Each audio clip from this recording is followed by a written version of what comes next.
Vous écoutez le podcast La Belle Image avec Bernard Missa, auteur-photographe, mais aussi explorateur des moyens techniques et graphiques qui vous donne des astuces pour mieux photographier, épisode numéro 231.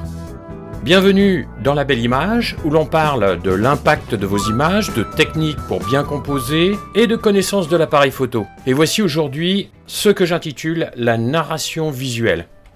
Alors, contrairement à une seule image qui capture un moment, une série de photos permet de développer une intrigue, de préciser le caractère de personnage et de transmettre des émotions plus profondes. Et au départ, il y a deux possibilités dans la façon de procéder. Premièrement, on peut choisir de définir un récit avant la prise de vue, ou bien, deuxièmement, on peut partir d'images déjà réalisées pour en créer un récit. On peut aussi simplement se dire en guise de préparation, j'ai besoin de 3 types de plans, gros plan, plan moyen et plan large, et composer une histoire à partir de ce que l'on aura recueilli. Une histoire visuelle n'a pas nécessairement besoin d'un grand nombre d'images, un effet captivant peut être atteint avec seulement 2 photos, mais en revanche, il est utile d'en produire un plus grand nombre afin de pouvoir faire un choix pertinent qui offrira une articulation évidente entre les deux images. Le langage, entre guillemets, visuel, parle directement au cœur, à la sensation et à l'émotion.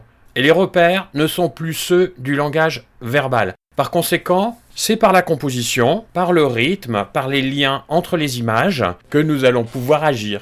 Pour bien établir un récit, voici 2 questions que l'on peut se poser au moment de construire une série d'images articulées. Comment puis-je montrer un conflit, un contraste ou un point culminant dans l'histoire ? Et c'est une question valable, même lorsqu'il s'agit d'articuler seulement 3 photos. Et deuxièmement, puis-je construire une structure classique de l'histoire avec un début, un milieu et une fin ? Chaque photo joue un rôle spécifique, comme une scène de film. Voici maintenant les 5 points sur lesquels nous pouvons agir pour créer notre histoire. Premièrement, sur la composition des images. Le choix des angles et des cadrages, en utilisant des angles différents pour créer de la diversité visuelle. Par exemple, un gros plan va montrer les émotions d'un personnage, tandis qu'un plan large va situer le contexte ou l'ambiance. Les jeux de lumière et de couleurs. La lumière peut changer complètement l'atmosphère d'une photo, comme vous le savez. Expérimenter avec la lumière naturelle ou artificielle ou mélanger les deux pour refléter les émotions de chaque scène. Et de la même façon, les couleurs peuvent renforcer l'atmosphère et suggérer des sentiments chez le spectateur. Choisissez des symétries ou des asymétries. En utilisant la symétrie, vous créez une sensation d'équilibre ou d'ordre. Ou en utilisant l'asymétrie, vous suscitez de la tension ou du dynamisme. Deuxièmement, le rythme et le séquençage. Même dans un court récit de 2 ou 3 images où la séquence est d'abord appréhendée en un seul regard, l'œil va s'intéresser au rythme entre les 2 ou 3 images dans un deuxième temps. Choisissez un début accrocheur, la première image cherche à capter l'attention et à introduire l'univers de l'histoire, elle plante le décor ou introduit un personnage principal. Varier des scènes, alterner entre les images calmes et dynamiques, des gros plans et des plans larges, cela maintient l'intérêt du spectateur et le fait avancer dans l'histoire, et essayer de trouver un pivot narratif en introduisant une image ou plusieurs qui marquent un tournant dans l'histoire, que ce soit un changement émotionnel ou un événement particulier qui a été fixé, ou la révélation de quelque chose que l'on n'avait pas pu voir auparavant dans les autres images.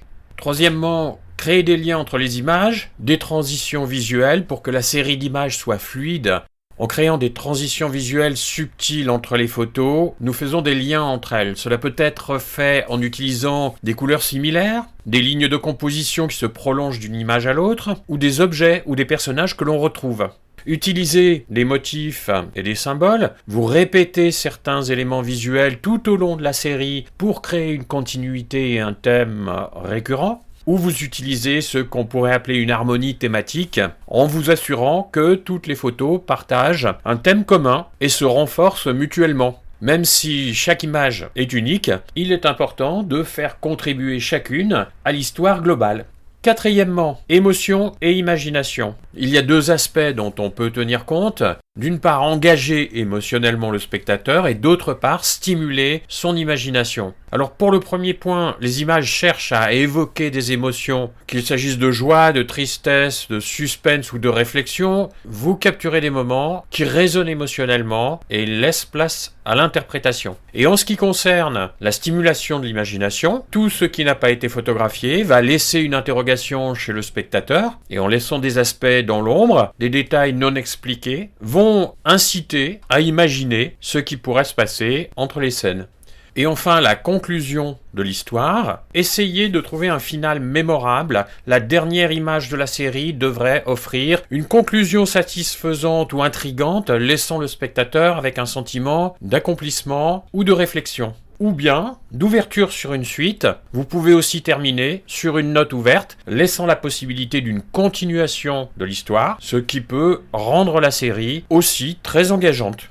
Il est important de garder à l'esprit que chaque image est une scène essentielle de l'histoire, stimulant non seulement l'œil du spectateur, mais aussi son imagination et ses émotions. La Belle Image est publiée chaque lundi et vous propose des techniques, des astuces, des idées et des moyens de composition dont le but de mieux réaliser votre expression photo et de donner plus d'impact à vos images. N'hésitez pas à me laisser un commentaire ou une question pour me faire part de ce qui vous intéresse le plus à développer dans votre pratique de la photo. Si vous ne l'avez pas déjà fait, téléchargez le manuel de composition en cliquant sur le bouton placé sur la page de l'épisode. Je vous souhaite une bonne semaine de prise de vue et je vous dis à lundi prochain.